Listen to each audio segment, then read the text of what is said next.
Aujourd'hui, les gens se demandent comment et quand l'économie mondiale va se relever de sa récession actuelle.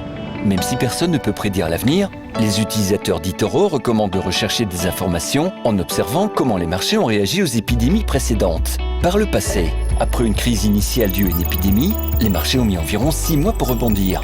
Une baisse à court terme avait tendance à être suivie par la poursuite d'une tendance haussière. Par exemple, la grippe porcine a commencé en 2009.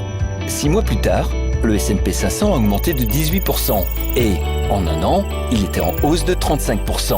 Bien que les rebonds passés ne permettent pas de prédire ce qui va se passer maintenant, ils peuvent faire la lumière sur ce qui pourrait nous attendre.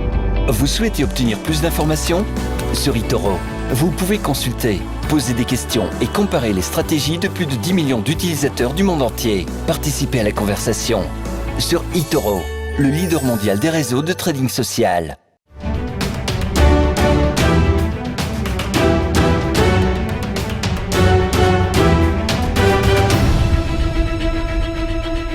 Quelques news. Service après-vente oblige du plan de relance. Hier soir, c'est le président de la République qui était sur TF1 et a dit que la France allait toucher 40 milliards d'euros sur ce plan de relance.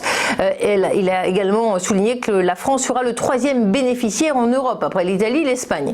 Opposé au masque gratuit, Emmanuel Macron a affirmé que le contribuable français n'avait pas vocation à payer des masques pour tout le monde, mais ceux qui ne peuvent pas en acheter seront aidés.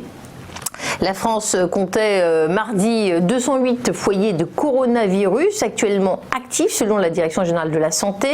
La circulation du virus est en augmentation.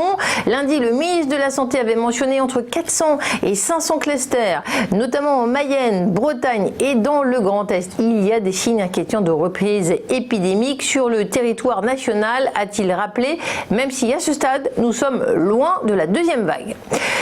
Sur le fond de la maladie toujours, la demande de tests s'intensifie en France alors que tous les Français préparent ou organisent leurs vacances. Les queues s'allongent devant les laboratoires d'analyse médicale. Cela fait en effet seulement quelques jours que les techniciens des laboratoires étaient autorisés par l'État à faire les prélèvements en plus des biologistes et tout le monde veut ces résultats du test au même moment. On tourne une petite page de publicité. On fera le point sur la séance à la Bourse de Paris dans un instant.